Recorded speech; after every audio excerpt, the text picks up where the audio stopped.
Welcome to Writer Syndrome, a podcast about writing from start to finish. This episode, we're getting into tension and suspense. I'm Russ, and joining me is Tim. Tim, how are you?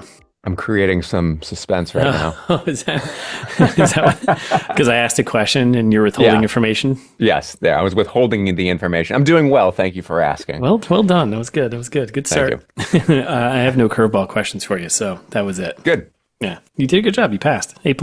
Love it. So tension and suspense. Let's define the terms because I wrongly was using them interchangeably, like they were the same thing.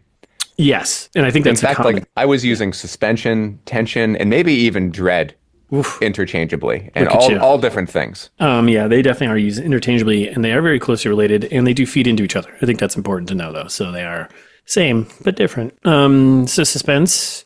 I'm going to go with. I'm not going to go with. This is just what it is. It's kind of like the state of like unknowing, right? It's the build up. It's what keeps the reader reading. It's the questions that aren't answered. It keeps them turning the pages. It kind of grows steadily throughout. I think a story throughout the novel, right? While the conflict or whatever tension is like kind of remains unresolved. Like that thing is just building up and building up, right? And I think it's interesting too, right? Because you hear these terms, and at least for me, I picture genres, yes, but they're not locked into genre. Really, no. Every single story should have suspense and tension because every single story, in theory, should be asking a question or teeing up a question for the reader that they want to know more about. Now, it doesn't necessarily mean that there's, some scary situation that's going to happen, but there should be some kind of anticipation or expectation. So you can have suspense in like a love story. You could have suspense in, I don't know, fantasy. I think every single story has it. Obviously, like my genre of horror, that's what I think of. I think of like suspense, Hitchcock, that kind of. Yeah. But it's not so reductive as that. I think every genre has it to some degree. Absolutely. And I think knowing, we said it before, it always comes back to like knowing the genre, right? And knowing the expectations of the tension, suspense that a reader is going to be expecting. And on the other side, so tension is going to be, it's more like the feeling, right? The feeling of the anticipation, the uncertainty created by the conflict within a story. It's the feeling the reader has while they're in suspense, It's like, kind of like as you're going along. It's kind of like I always like thinking it was like the balloon that keeps like filling, and then like, that everything's building up to this moment before it pops. So that feeds into that suspense, that unknowing, and it's that dropping of questions, right? It's a feeling the reader should feel. So the suspense is like the question, unanswered, and then the tension is like the conflict of characters potentially, or the will they, won't they? Like if this is Moonlighting or the X-Files or something. Yep. Yeah, it's a feeling that the reader should have. It's that it could be good or bad or whatever, but it's that uncomfortable. It's uncomfortable until it's relieved, right? Yep. And it's usually, it's driven by emotion, triggered by anticipation, concern, or curiosity. I think when you hear the word tension, you should think like feelings, like how someone's feeling as they're going through a situation or reading a scene or a paragraph even. So then in theory, it should be just like every one of your chapters may raise a question, has some conflict. Yep. Presumably, every single chapter that you write should have tension in it. Yes. Right? Yeah. It's not just one scene, like I'm going to write a scene with tension. It's like you always want it to some degree, whether I think it's just the intensity or level of it. Will fluctuate. Yeah, I just was going to say, like, not everything needs to be this, we're hanging off the edge of a, cliffhanger. I caught what I was doing as I was like saying that, as I was describing that. Not every scene needs to be like this crazy, like you said, over the top, tension situation. It can be there even in like subtle scenes. Yep. So it's just that it should be there because you need to feel that conflict, which builds the suspense, which keeps the reader flipping through the pages instead of just skimming them and jumping to the next chapter. Exactly what I was going to say, man. Like, I think if you don't have that, you will quickly lose the reader's interest because there's no question, there's no conflict, there's no reason to keep turning the page. Well, I got something to say, but I'll wait until later to say it. Creating some. So that's kind of like the definitions and separation of tension and suspense and kind of how they feed into each other. Tension fuels the suspense, that unknowing information. How do you do it? How do you get there, right? And I think that's where you can use like the many tools you have as a writer. Like tension isn't just it's not like a one trick pony. It's the many things that you have, Yes. kind of like the hooks, the setups and payoffs, and stuff like that, like the opening lines, your opening scenes, your opening chapters, your opening lines with paragraph dialogue.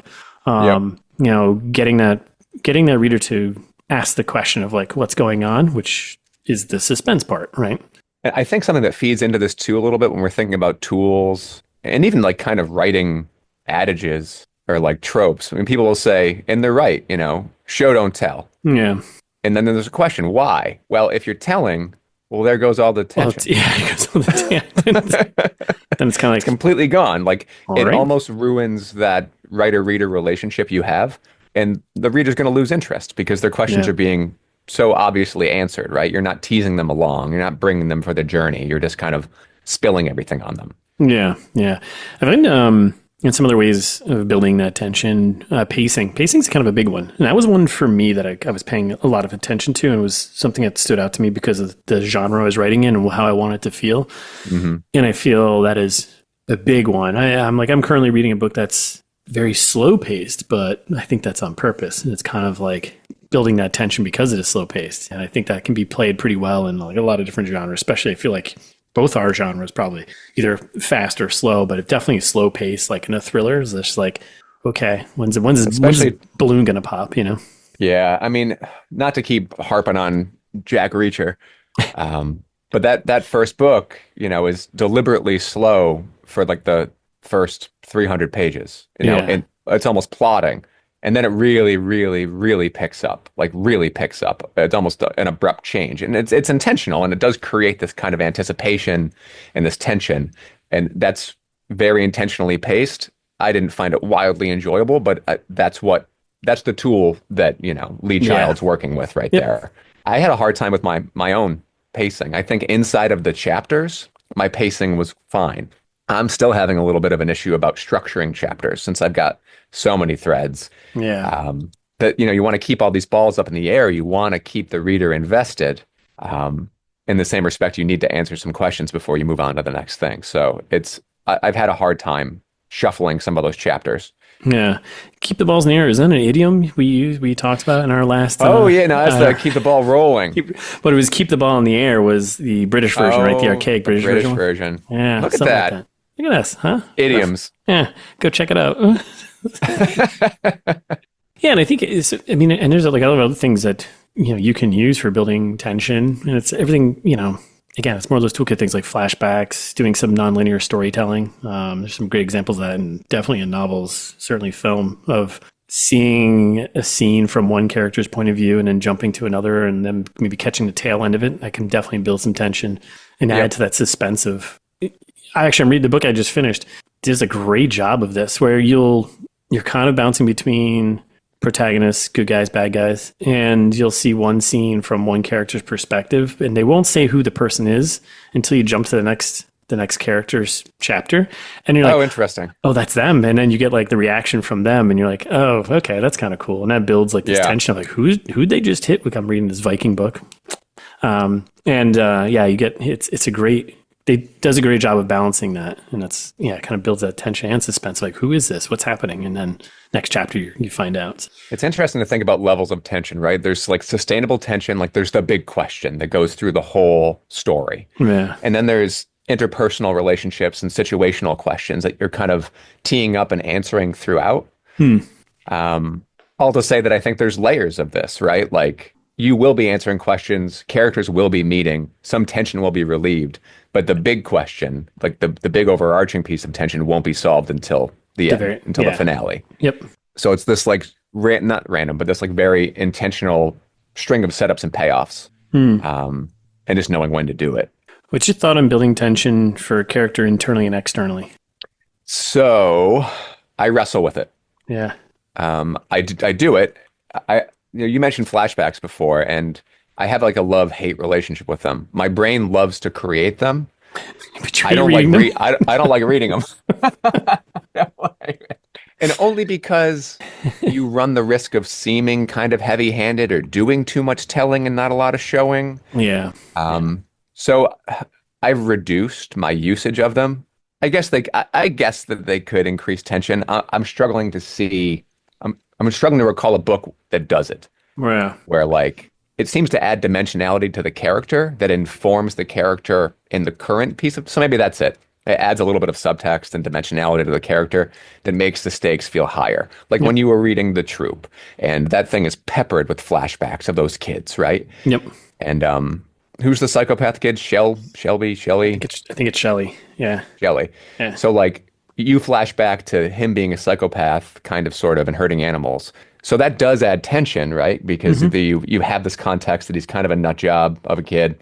What's he going to do with his friends isolated on this island? So I can see how teeing up past stories could add to current tension in your narrative. Yeah, because it gives you a little backstory into them as well, and maybe where they're thinking and why they're making a decision of something, so it doesn't come out of nowhere. Or, if they behaved a certain way before, you can guess they're going to behave a certain way again. So it creates that dread of something happening. It not even so much like having flashbacks, but I'm thinking like more of like internal tension for a character. Like you have this moral dilemmas, which adds tension, but it's maybe more of an internal thing which can impact the external tension of what's happening around them and like the actions in the plot, right? Yeah, I had such a hard time with that because I had a lot of interiority in my first several drafts of my book, and I really, really reduced it. Yeah. I think it's like a use it, but use it sparingly. If you do too much interiority, to me, it leans towards a telling and not a showing. Yeah. If you're hitting the reader over the head with it, right? Yeah, I'm trying to think of, there's like many other ways of creating tension. Again, all these things in your toolbox, like, time, use of time can, creating that ticking time bomb type of situation. Yes. Yep. It's kind of like the most obvious one. I just picture Batman running through the city with a bomb in his hand, having to throw into the ocean or something like that. I added it to the end of mine. I didn't have it at first. I mean, I always had a bit of a ticking time bomb, but like I really, really upped it for Act 3. Yeah. It works. It's rote, but it works. It works. Setting. Race against the clock. What do you think about setting? Power of setting? Totally. And some of my first effective use of tension, I think it was setting, it's either claustrophobia, trying to like tap, for me, right, in my genre of horror, like to tap into feelings of anxiety and stress. So like claustrophobia, being overwhelmed, being in dark spaces, being in threatening areas. Like I used a lot of that, a lot of like situational and atmospheric tension to create conflict. They're kind of like, how are they going to get out of this one? The reader knows they're going to, they want them to, right? But they don't know quite how that's going to happen. I think the most glaring example I have of books I've just read was definitely The Shining. I mean, setting wise, like the hotel is itself just builds this tension that kind of rides throughout the entire book, and that's like like that balloon blowing up throughout the entire book. You're like, okay, what's going to happen now? And as it becomes alive and starts manipulating the characters in the story, you're like, okay, this is the tension balloon we're at. So I feel like Stephen King is so good at that. I mean, Pet Sematary comes to mind as just something that continues to expand and get more and more tense. Love that book. Yeah. I mean, there's just so many ways. Again, there's just, even description and dialogue, and even character descriptions, even when their actions are doing in a scene, if there's like a tense scene, even a character just like wrapping their fingers on a desk or maybe some tick they have. I think I know he used this in, for one of my characters. This whole thing is every once in a while he starts chewing gum, kind of like annoyingly. I think it's kind of like a twofold. It's like one, he's doing it because he's to relax himself, but he's also doing it just to probably get on the other person's nerves. It's like just chewing his gum in a way when you're having a serious conversation would be so annoying. It's kind of like a power move in a way. And like I've used it a couple of times, and it's just kind of like a way of building that tension just between two characters, just to get someone else kind of annoyed. I feel like one of the most often used ones and really effective ones. Think about communication between characters, but the miscommunication where, they want to say, they want to get across what they're feeling, but they're doing a bad job of it. Right. It's like the most frustrating one, in like movies and books, and you're like, just say the damn thing. But I know why you're holding this back, but just say the damn thing. Like no one's just gonna be like, ask a question, just walk away from somebody. Like in addition to like, we've talked about interpersonal, we've talked about situational, we've talked a little bit about foreshadowing. I like thinking about like the language and the tools that we're using, right? We talked a little bit about it with Lee Child before about pacing, but thinking about all the way to like the syntax, like making your sentences shorter. Yes. Right? Yeah. Thinking about like the pacing or the cadence of the words you're using and the punctuation that you're using to kind of drill in that suspense or like the slowing down or the speeding up and kind of using that. Because we don't have as many, like if it's a movie, right? You're going to have maybe the editing is going to be short or long. The lighting. The camera angle. You're going to have music. You're going to have lighting. We just have kind of these broad splashes, but they're effective at painting the scene inside the character's head, inside the reader's head. And hopefully, if you're doing a good job of it, they don't notice it. It's kind of the subconscious. You're making them feel, enraptured in your story because you're changing things up a little bit with how you're writing in a subtle way. Yeah, that's interesting. I feel like I got that tip from my editor. Taking advantage of the white space of a page was kind of one of her feedback notes of, especially in action scenes, which can help build that tension, kind of more the mechanics of the writing and the words on the page, like you're saying. Definitely the word choice is important, sentence length, but then also how you're presenting that on the page. Yeah. Which also controls pacing. So especially if it's an action scene, you're using like tighter verbs and like shorter descriptions just to like get across, and like you get some really tight action that can like build that tension of like, whoa, okay, I'm moving really fast now. And like the reader's going to feel this like kind of adrenaline rush of what the characters are going through. And that's not the time to like introduce $100,000 word, right? You want them simple. You want them easy to digest. Tight. You want somebody to go to Google. What does that mean? Yeah. Hold it down on their Kindle. What does this mean? Nothing takes a reader out more than having to look up a word. I think those are all. I mean, and there's so many other ways of, I think, building tension. I feel like we're giving a lot of focus on tension. What about more suspense? I mean, no tension feeds into suspense, but what are some of the things that come out of suspense? Like one of like it's setting a mood for the story and kind of where things are going. The time pressure kind of thing that kind of falls in both categories. I think that kind of, that is a tension builder, but also feeds into suspense. Yeah, I mean, they're so related. I mean, suspense is really it's a fine just line. Like, it's the question, right? It's the, are they going to get out of this one? Are they going to be together? Are they going to defuse the ticking time bomb? But the tension is the ticking of the bomb. Yeah. Right. Or the people with the wire cutters and the sweat dripping down their head. Like that's the tension. Yes. The suspense is the overarching kind of umbrella term that's kind of keeping suspense. Suspense and surprise, right? Because suspense is more about questions, unanswered questions, information that the reader is waiting to get that the characters maybe know or have or still finding. Whereas surprise is something where the reader has no insight into the potential answer. Right? Like it's something that it's kind of where you tell the reader something and the reader has no idea what's coming. That's a surprise, which is definitely different from suspense. It's subtle. It's a very subtle thing, but I think doing too many surprises becomes a little cheap, in my opinion. Yeah, I agree. It should be satisfying. It should be some payoff. It should be something maybe, that surprised me because like whatever, there's something maybe character said back in chapter 1 and I'm finding out in chapter 65, I love it like when a book surprises me, when I'm like, I did not see that coming. But now that I see it, I can think back to when it was teed up, the foreshadowing that it was going to happen.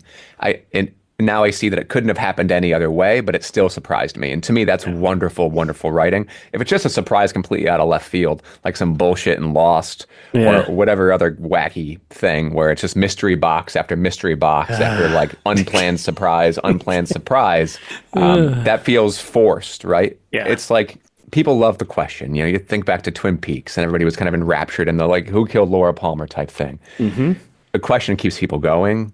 But if they have these, I don't know, I feel like if the surprises are not earned or well thought out, it undercuts, it like devalues the investment in time that you're putting into the piece of media that you're watching because you no longer trust the creator.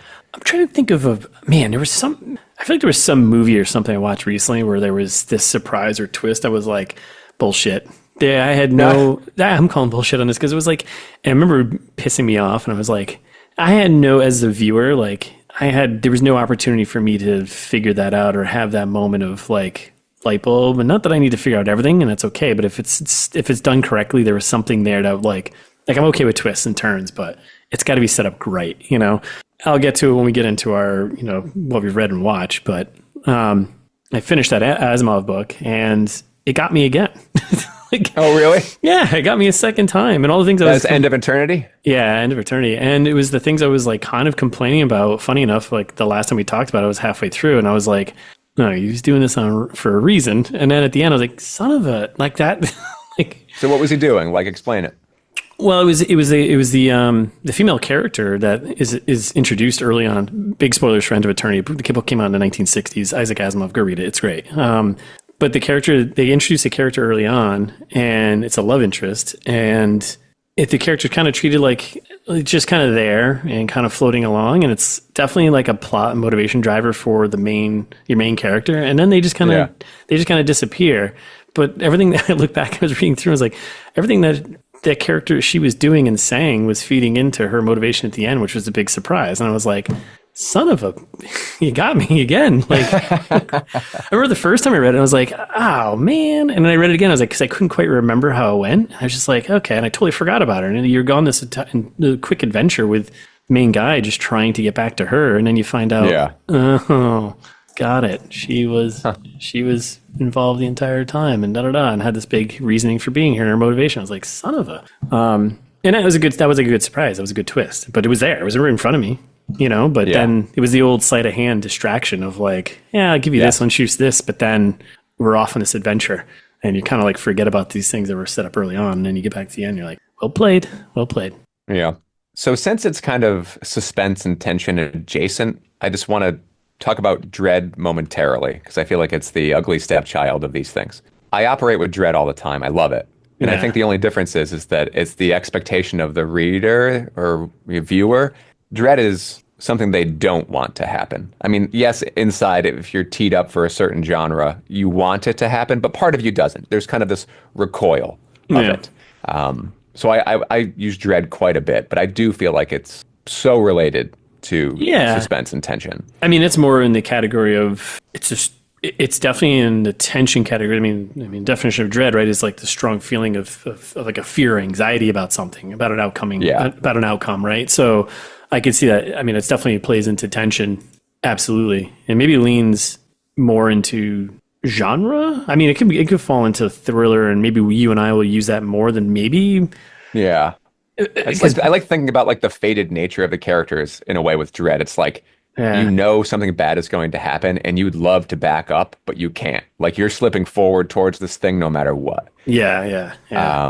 Whereas like it's like a similar literary device, but like if you're teeing up suspension tension around like a romance novel, you want the characters to get together. You're like, oh, how is that going to happen?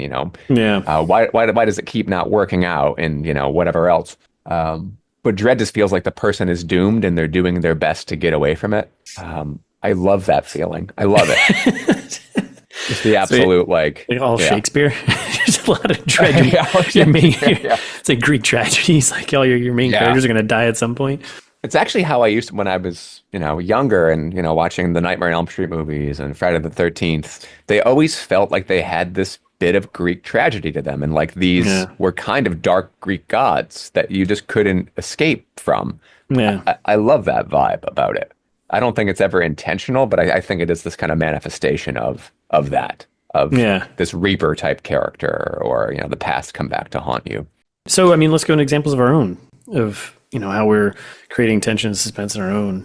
I think definitely something was on my mind as a tool and understanding, especially the genre of building suspense and tension. And I knew I wanted to set out a bunch of questions. In my first chapter, I just reread it this morning actually, and I was like, that first chapter, I was like, all right, I did pretty good with this whole building tension and suspense right off the bat. Like immediately there's a bunch of questions. Hopefully the reader is wondering, like, who are these three people? Who's this mysterious woman with my two main characters, or two characters who don't really quite trust her, but she's there. How did they get together? And what is this signal about? Why is the country getting blacked out? What was going on here? I think there's like a lot of suspense questions I bring to the reader right off the bat. Not in that tension. I like the opening line, it's just, it didn't take long for panic to set in. Like that's just in my mind. I was like, I want this to start like this. I want there to be this tension immediately. And I feel like that line covers that. And it kind of builds as you move further along. And then you start hearing from each of the three characters, and you hear from the mysterious character, and, she's calm, but there's a concern, and because she's involved with this, but she's expecting it to be worse. So it's like, even more tension being built. So definitely something I was very aware of, very in tune with in genre. techno thrillers, espionage thrillers. Coming out of the gate with that, Yeah. letting that sit in kind of like a dreadful way a little bit too, like this fear and anxiety of like, why is the country just getting totally blacked out right now? What is happening? Yeah. Yep. Um, And like what happens after that, people rioting, and even creates even more dread and kind of fear of, are we safe? So how'd you feel about with yours? I mean, you're writing in horror, there's just definitely an expectation of dread and, what was your approach? I like that you talked about like the first lines and the first pages, because I think it's where I'm weakest. I think I'm pretty good at creating suspense and tension through characters and situations, and even the overarching plot of my book. Yeah. When I first wrote it, my first chapter was just like, your first writer 101, a character is like waking up or in bed. And I'm like, ugh, I know this is so rote, but this is like important to the character to be in this spot right now. Yeah. It comes back around, but it's not creating any suspense. There's no question being asked, really. Yeah, right off the bat. Yeah. It's more like world So building. I ended up creating a prologue that at least set the tone, like that raises a question, that creates some suspense, that then turns into a through line through that, right? Yep. Like it's, somewhere else in the state, something bad is happening. And I tee that up. And then it's kind of, now I feel like the day in the life moment, which only lasts for like 2 pages or something. Yeah. There's some tension there, because it's like, little does this person know stuff is happening, Yep. Something like the slow moving bullet is coming towards them, quite literally in a way, and they're oblivious to it. And I think that creates that tension between these two things. So it was very, very helpful to do that. Yep. It was your recommendation to do it. So thank you. Yeah. It creates suspense too. That suspense of like, Yeah. all right, how are these two worlds going to collide? Yes. And that tension of dread you start with, how is that going to impact this normal, teenage girl, Yeah. So then in addition to like, because I have like suspension and tension, I guess, in the first chapter, but it's interpersonal relationships between this girl and her family, and this girl and, her sister, this girl and her friends, this girl in school. But it didn't have the overarching question, wasn't asked yet. So I do think that the prologue, although I hear say that people skip them, please don't skip mine. In fact, I'm 90% sure that I'm not going to title them prologue or epilogue. I think I'm just going to chapter one. Yeah, I don't want people to go, this is just front matter. Yeah. But I'll say that I feel confident in the situational and interpersonal suspension and tension that I tee up. I think it's the expectation, right, of this book that I'm creating inside of, suspense and tension, like fear. And dread. Like those are the meat and potatoes of what I'm teeing up through these, fear of death, whether it be symbolic death or actual death, like losing your family, losing yourself, being lost, I keep a running list of things that are scary, and things that scare me and things that have been effective. And I used that through here, whether it's claustrophobia or fear of the dark, fear of heights. Like I want those things to kind of work on a subconscious level with the reader. And I make sure to foreshadow just about every time that's about to happen. Whether it's through color or, time of day or, people smoking cigarettes, whatever it is, there's some kind of visual foreshadowing, some dialogue, whatever else, without being too heavy-handed. So, I mean, and obviously I'm very, very biased, and we'll see where it comes, like when this book is out in the world, but I feel like it's suspenseful. I think there's tension on every page, just about. Good. And if it's not on every page, it's in every chapter. Every single chapter has some piece of tension to it, and it's just degrees, whether it's the big thread that's, tying everything together, or whether it's the conflicts that are happening on a small scale to get you there. I could say, I don't know how much you change it. I'll find out soon because I'm reading your latest revisions, but the one scene that stands out to me still, man, that subway, that's like in the tunnel scene, that was like, oh yeah, such dread and tension building. Like I was like, come on, go.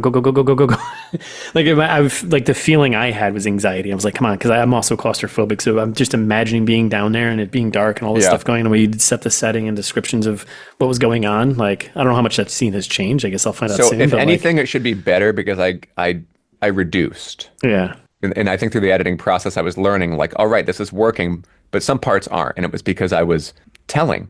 I wasn't showing. I was explaining too much stuff. I was almost justifying certain actions or why things were happening. Yeah. So I just reduced. So in theory, that scene should be better. Just like the Fenway scene, where like there's this kind of overwhelming kind of stampede type situation. It should be better because I kind of reined in how much I was saying. Yep. And making a little more of that writer-reader relationship to have them fill in some of the blanks and to bring some of their own experience to it and not just mine. Yeah. So that's my hope. And same thing, like I tried to take those. I mean, I've got, how many? When you think about like dreadful set pieces that I have, I probably have like 8 big ones. Okay. I love writing them, man. Like I absolutely, it's the stuff that makes me smile. I mean, and sometimes it's kind of silly and other times it's like absolutely dreadful, but I love them. Yeah, I mean, I would say like The Troop. I mean, that book was just pure, full of dread. Like, so much oozing with dread. Yeah, that's worth talking about just for a second too, because I think people want the suspense, they want the tension, but in the same respect, and I know there needs to be a through line, but there also kind of has to be a bit of an attack and release. There needs to be a bit of a break. Yeah. There needs to be some things that are solved, so like the reader's getting this kind of bit of a dopamine hit, that resolution is happening, but also they're not just fatigued. Yeah. And I think The Troop was fatiguing for you. Yeah. But also like Cutter, he does it a little bit through the flashbacks and he does it a lot through, changing up the formats, right? Using the newspaper clippings or, with the redacted files or interviews or whatever else. Whereas there's this bit of release to give the reader a break. Yeah. Before he ramps it up again. And I think that's smart and good because in the same respect, you don't want to stress the reader out so much that they stop reading. Yeah. Well, I know you and I talked about it because I know you weren't like you're not typically a huge fan of like those interspersed things, but I was like, I think he's just doing this just to break this up because if he didn't, this would just be 300 pages of dread from start to finish. And I think I'm like a unique person where I'm like, give me more. But you raised that, and I totally agree with your perspective. I think that's why you did it. Yeah, I was like, I need like a half a second here. I'm just gonna read this book for a little bit because like it's just so dreadful. Yeah, but well done though. I think in that regard. So I have one last thing to say when we're talking about tools to use and what I've done and edited and put back in places. I think you just need to use it very carefully when you're ending a chapter and your narrator comes roaring in with they thought they were okay, but they weren't. Or like, so I use it at moments to raise a question, but I've reduced, because you called me out. Shouldn't the reader be asking the questions?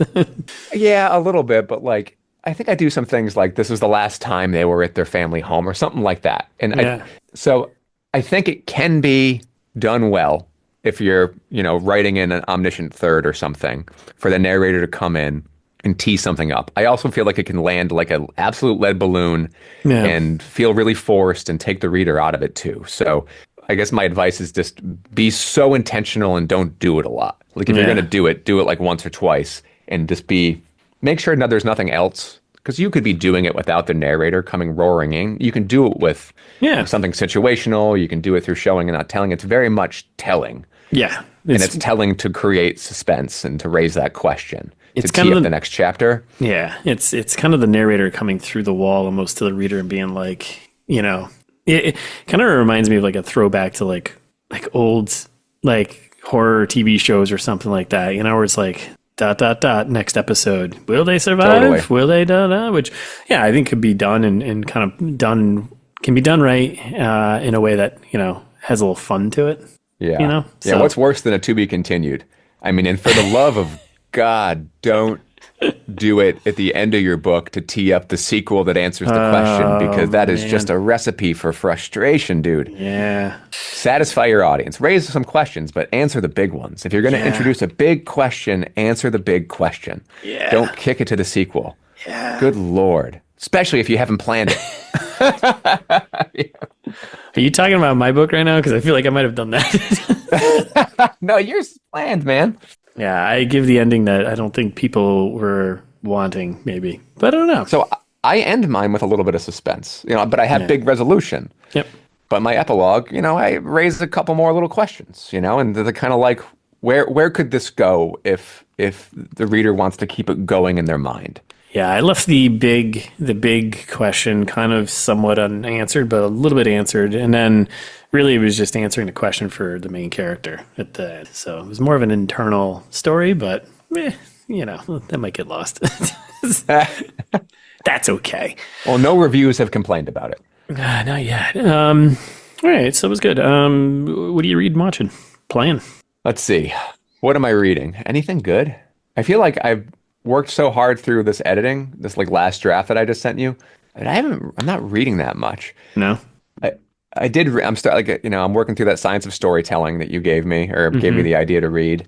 Other than that, no. I mean, here's the really sad thing is that I've been playing a lot of video games again. Oh man, we keep bringing this up. Does this have to be like a topic? But I'm playing this game that's like a Japanese RPG. What is it? I feel like I'm going to be laughed at, but it's Persona 5. Oh yeah, I know it. Yeah. It's great. It's almost like reading. Yeah. It's one of the few games that I can like play at like 11 o'clock at night, and I am just about falling asleep because there's just so much reading. Text. Now it's like a child's book, but it's like a 90-hour child's book. So I've been playing through that, which I kind of sort of count as reading. Yeah. You could play like Disco Elysium. I mean, that's basically reading. Yes, that's reading. Beautiful game. That's a great like detective novel, basically mystery novel. But as far as fiction, I feel like I'm really in between books. I finished up everything I was reading, and now I'm kind of looking for the next thing. Nice. I guess I could go back to One Shot or Kill Shot. Oh, I forgot. Whatever that Gene Reacher one was. I didn't finish that one yet. I'm about halfway through. I'll go back to that. Yeah, it's One Shot. And then for watching, a good chunk of horror lately. It's like corporate horror, but I watched Smile 2 with my wife and with Ivy. Okay. And, you say Smile 2, and I feel like you think of, cheap scares and jump scares, half-pack theater and kids talking and being on their phone. Jump scares. Yeah. Act 1 and Act 2 of that movie were phenomenal. Like, it was so shockingly good. Really? I feel like the pitch was like, what if Lady Gaga was getting haunted? Okay. And they create suspense and tension through all these daylight scenes, these brightly lit scenes, so, like situations where you would not expect to be as scared as you are. Yeah. And the actress just did an absolute phenomenal job. Now, all of the goodwill they build up in Act 1 and Act 2 is completely and utterly undercut in Act 3 because they do some bullshit, the last 20 minutes that you've just enjoyed was a dream or a hallucination type thing. Oh, come on. It just feels like, I don't know, like it's they cheap. were writing for the finale, and to get there, they had to do like that old trope of like, well, this much of it was just in their head. Oh, that's cheap. That's bad. It was so cheap. And even my daughter was like, this movie was so good until that moment. And I was like, I know, right? Yeah, that's not fun. That's a surprise that fails, right? Yeah. And that was something that completely undercut. It almost devalued the parts of the movie that worked. And so much of it worked. Yeah. I was actually really impressed with it for like corporate, like studio horror. Yeah. It was good. And it was actually so good that I would still recommend the movie, even though the finale is the wrong word, even though transition to Act 3 and 90% of Act 3 are garbage. But the rest of it is so strong, it's almost worth it. Mm-hmm. As is the finale. The finale is quite good. And you're playing Persona 5 they're up to now? Playing too much stuff, Russ. Too much stuff. All right. Well, you're Persona, getting Persona, Call of Duty. I was playing Valorant or something with Lenny. Something terrible. I don't know. Jeez. Okay. But also, I think it's because I'm in between things. Like I'm not really into much media right now. I'm like in this lull of things. But I do need a new book. So what are you reading? Give me something good to read. All right. So I finished The End of Eternity, Asimov. I read in the 60s, time travel one. Favorite time travel. It's great. Highly recommend you read it. It moves pretty quick. Definitely had a great surprise for me at the end. It got me again. Got me the first time. It got me again. Nice. Very much enjoyed it. I did it, Tim. I finished Hunger of the Gods by John Gwynne. No, you finished it? I finished it this morning. I cranked through like 300 pages in the last like 3 days. I was like, I'm going to get you the sequel. You want the sequel? There's the trilogy, the final book. No, I'm going to get it. There's one more book. I'm going to get it. It's at the Porter Square Books. Support your local bookstore. Yeah, finally finished it. It's a great book. It's great. Again, it's a part of a trilogy, so it's going to end on like quite a cliffhanger and kind of leaves you, oh, okay. All right. Was it written as one? Like, was it like Lord of the Rings where like all of them were written and they chopped it up into 3 different books, or? Feels like that. I mean, he definitely had this all planned out, it looks like, but I mean. It's good it's planned out. Yeah. It's just, the big question is answered. But then it leaves you with like another big kind of like, oh, well, now what happens to these characters? Not everyone's safe, and there's definitely this big thing that's happening in the background.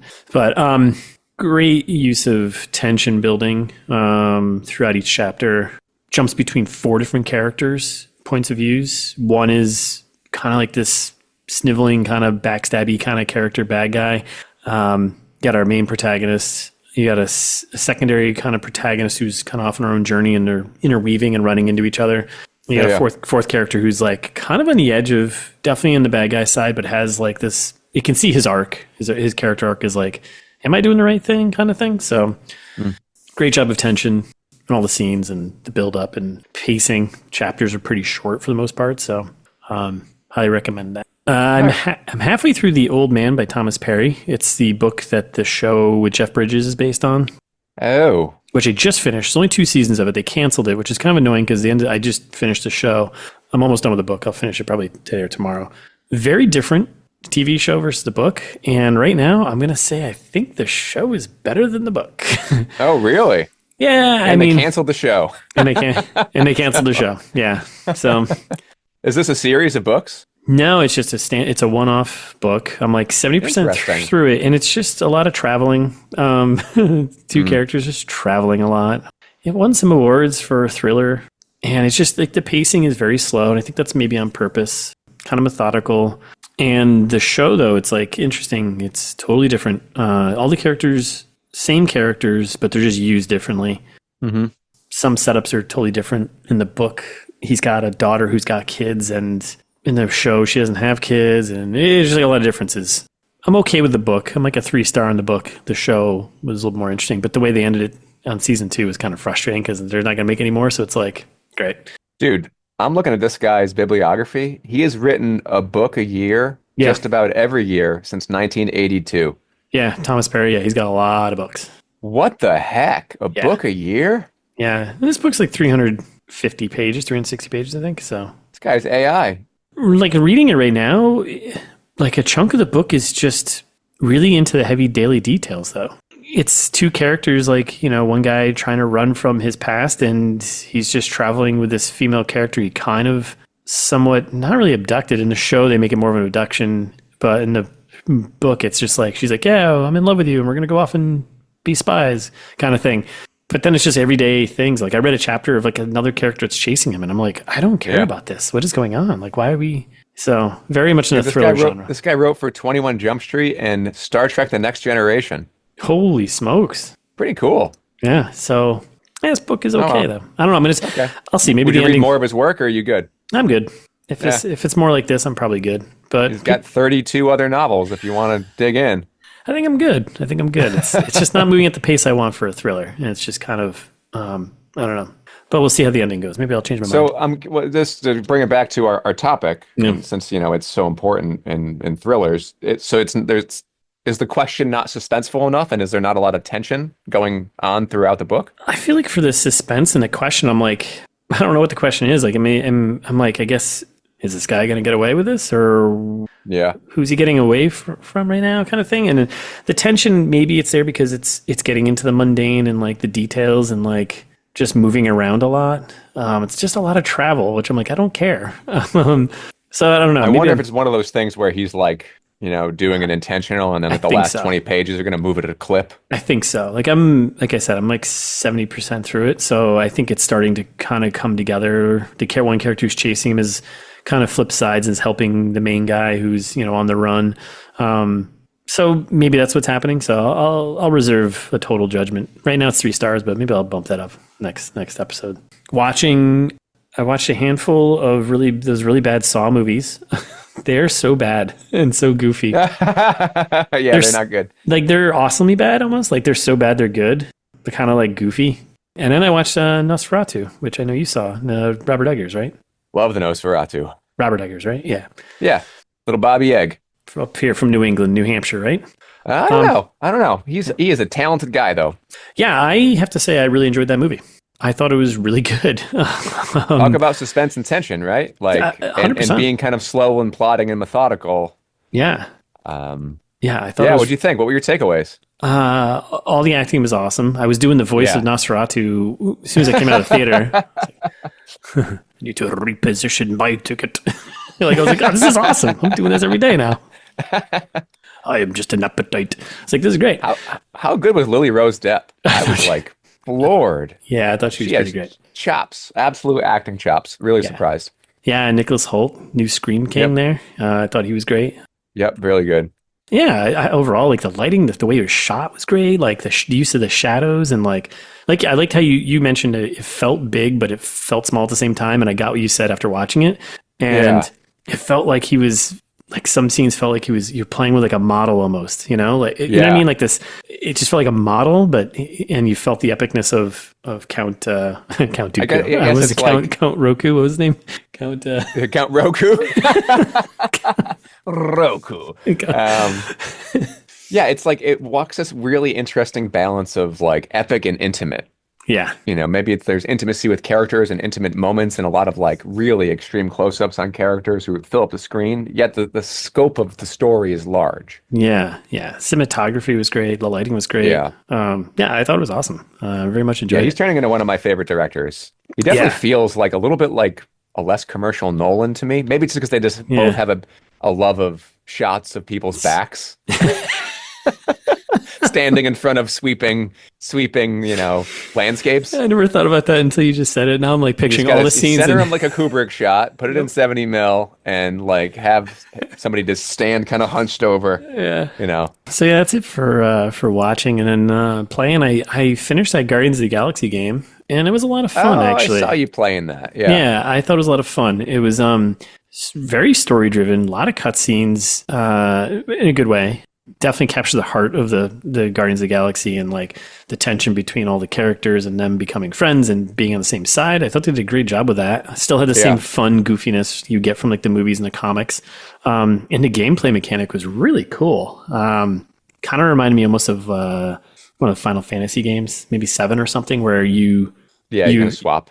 Well, you don't swap between characters, but you have basically like this option to control like actions for each one, like 3 or 4 different like a kind of attack things that it can do, and you can combine them to do combos to like do greater damage and all that stuff. I was like, it's a really kind of obviously taken from something else, but it worked really well in terms of like the pacing of the game and like the story. So I don't know, that was people cool. love that game. I played a little bit of it, and not that I was against it. It didn't hook me. I think I had this problem with like my brain can only fit some. Well, there it is. You know, my brain can only fit so many versions of characters. So it's the comic versions, there's the movie versions, and now there's the game versions, and which are like kind of sort of similar to the movie versions, but not. I don't know. It feels like a B movie replica of something. Yeah, it's like that scene from Spaceballs. You idiots! You caught their stunt doubles. You know. Yeah, when I look at like the Spider-Man games, the Insomniac ones. The character hits, you know, it's because they're not dealing with the stockness of the characters. They're building character, I guess. Yeah. Which is why they work for me. Yeah. But I mean, Peter Parker is an easy character to build, you know. It's always like, he's got problems. They've all got problems. But I thought that was a great one. And then I jumped back into Batman, the Arkham Knight. I love those games, the Rocksteady games. And I'm really enjoying going back. I mean, this game's pretty old at this point, but it still looks great. And it's detailed and like kind of a cool, the world is awesome. Gotham City. And I think all the puzzles and the things to do are fun. And I like how they leaned more, it feels like they leaned more into the world's greatest detective with this one. Like it's slower paced. There's definitely your action moments. You're beating people up, which is fun, but like a lot of it's more like solving puzzles and doing like detective work, which I think they did a kind of a fun, they introduced gameplay mechanics that I think fit that really well and kind of made it fun.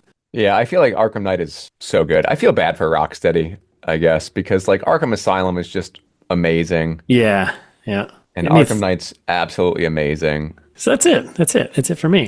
That's it, right? We're done here?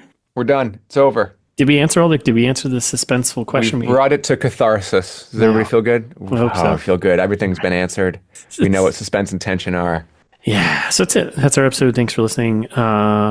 Next episode, we're going to get into getting back into it. Yeah, we're kind of stuck. It's mostly for me. So I think it'll be helpful for me too. I got to get back in. I got to get writing on the new piece now that I've kind of polished up the old turd. Yeah, and I'm kind of I'm in a weird middle ground here. I'm like halfway through first draft, and I'm thinking about third book, and just trying to get back into it. How do you get over that little hump when you step away from something for a couple weeks? Probably even good for revisions when you finish a draft, and how do you get back into it? So that'll be our next episode. Inspiring motivational episode from Writer's Syndrome. A very special episode of Writer's Syndrome. Very special episode. Anyways, if you enjoyed this one or any of them, you should share it with a friend because that helps. If you should also follow us or if you're listening to the podcast and give us a review, 5 stars, even say how great we are, how nice we are. Or just click the stars. Don't even write anything. That's true. That's fine. You can write good. Good's fine. Good is passing. You can find us also on Instagram at Writer Syndrome Books. And for all of our episodes, contact information, or any topics you have, you can visit us at writersyndrome.com.